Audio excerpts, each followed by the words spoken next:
All right, so just leaving from Pam's. Let me tell you, a little while ago, about an hour and a half ago, I told her I was leaving at 6, and within 2 to 3 minutes later, they started the noise campaign. Fire trucks, ambulance, police going off because she had when I got here, she had to go take her car to get service at the dealer to get an oil change. All right, and so she had to go all the way to Queens just to get an oil change. There is a Hyundai dealer here in Brooklyn. Okay, so anyway, so she came in and she's like, "Am I staying?" So I said, "No." She said, "Oh, I thought you were going to stay." So I said to her, "Well, when did I convey that to you?" You see, that's that, again, that's that, with these, black people, when it comes to religion, they so got their head up in the damn clouds thinking that, oh, I know he's going to stay because, God told me, all this bullshit. Right? So I said to her, I never conveyed that to you, that I would stay. Right? Look at him. Look, of course you got to stop right there, right? Look at him. You was walking fine, buddy. So anyway, right? So she was like, "Oh, I thought you was going to stay." I said, when did I convey that to you? I assume. I said, "Don't assume." Right? So then she says to me something. She's like, "Oh, I made." She's like, "What do you guys eat?" I said, "I made breakfast for the kids." So she was like, "Oh, I told you I made oatmeal." I said, I can't. I said, "Look, I had my headphones on. I didn't hear you." And she wants to argue with me about, "Oh, well, you just didn't understand. You just didn't, you didn't understand." I said, "I didn't hear you. I had my headphones on."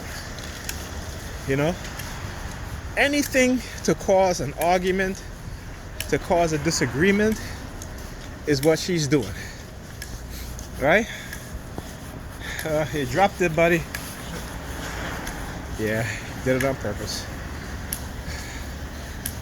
Right? He did it on purpose. Again, exposing the things that they're doing. So anyway, so she right? So anything, like I said, anything to cause an argument, something like that, is what she's doing. And again, this is how a lot of black women are, because they're conditioned that way. Their friends tell them bullshit, their family tell them bullshit, and like I said, I thought I was a good dude to her. Besides, my issue with my targeting, I never physically assaulted her. I never assaulted her in any way. Right? I was supportive of her, and the few times that I had to, like I said, leave and go home is because I didn't want to have an argument, and I wanted to have a peace of mind for the night, and she could have her peace and quiet. But that wasn't enough. And see, and they got black women thinking that us black men, we got to kiss their ass. We got to jump through hoops and all this shit. Right? At least some of us, the ones who they don't consider high value. Right?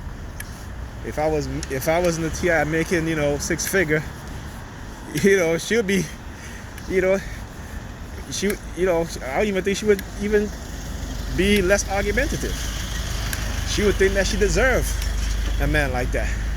And that's the problem with the majority of black women, how they've been conditioned through feminism, is that they think they deserve a so-called, what they call high value man, a man making 6 figures, right?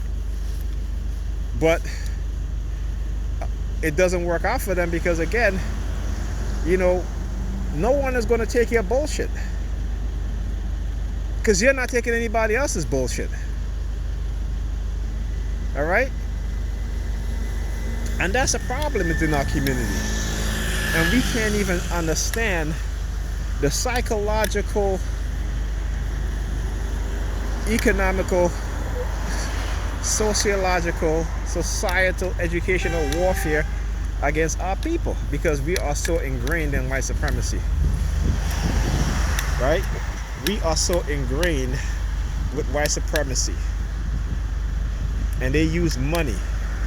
So a black woman, educated, making money, you know, they're all looking for high value men, but you know what? There's not enough high value men on the market to supply the demand. And that's why a lot of them end up being side chicks, right? Because they rather be the side chick of a high value man than the wife of a blue collar, you know, or a man that's making less than them but love them. Okay? They don't want that. And then colorism plays a part between those high value men and those black women who are educated or even high value, right? Colorism plays a huge part also. And this is nothing new. Okay, the destruction of black civilization, Chancellor Williams tells you this. How the Arabs and the Hyksos, how they breed black female slaves and raise their offspring, right, in a certain higher socioeconomic status, send them back into Kemet or Egypt to infiltrate and to cause division within the heavily melanated people. So this is nothing new. This is nothing new. And I want black people to understand this. Yes, you know, I'm a TI, and I'm putting this on my channel that's dedicated for TI. But because I know they look, I know the perps, they, you know, the white supremacists, they watch my YouTube channel, so, you know. But anyway, and this is what I'm talking about, right? And a lot of black people, and this still happens today, but if you listen to Neely Fuller, he talks about black men back in the 40s, 50s, when they won jobs, how they will pretend to be gay or live a gay lifestyle in order to reap the benefit of the non-threatening black men. And they do it today with black men and women. He had a call on one of the shows that he was on, and this woman, you know, she was gay, she was lesbian in the army, but she had 2 kids. And I'm like, okay, well, you're a lesbian, but you had 2 kids? So what happened? You know, and she says that because again, they understand that, and those what Umar Johnson called coons, and I totally agree, they become gay or homosexual because they know it will be beneficial to them financially. All right?